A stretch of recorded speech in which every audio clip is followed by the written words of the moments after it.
Hello friend, नमस्ते, प्रणाम। अरिन यादव भी चैनल पे जितने हमारे भाई बहन हैं सबको बहुत बहुत स्वागत है।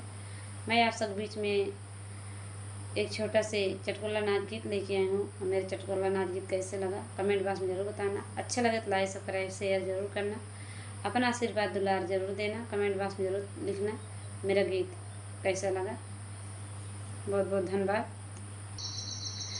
मैं पूछूं बतिया है छोटी ननदी, मैं पूछूं बतिया है छोटी ननदी, हे छोटी ननदी, छोटी ननदी, मैं पूछूं बतिया हे छोटी ननदी, मैं पूछूं बतिया हे छोटी ननदी, कहाँ गईलू ननदी फट तोरी चुनरी, कहाँ गईलू ननदी फटी तोरी चुनरी, ससुरों के बगिया में लकड़ी बीनन गए, ससुरों के बगिया में लकड़ी बीनन गए, फंस गईले चुनरी फट मोरी भौजी, फट गईले चुनरी फट मोरी भौजी, मैं पूछूं बतिया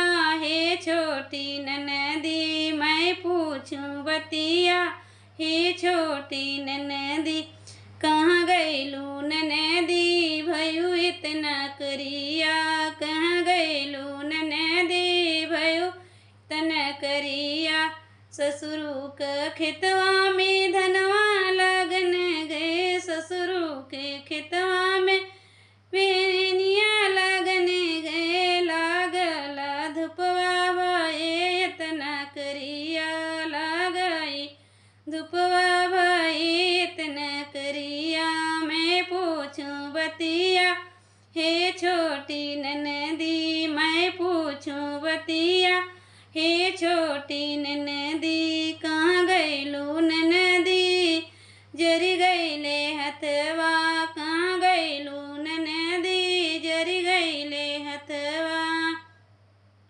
सासू के चुलवा पे खनवा बनाए, सासू के चुलवा पे खनवा बनाए, रोटिया से कत भौजी जरी गईले हथवा, रोटिया से कत भौजी जरी ले हथवा, मैं पूछूं बतिया है छोटी ननदी, मैं पूछूं बतिया है छोटी ननदी।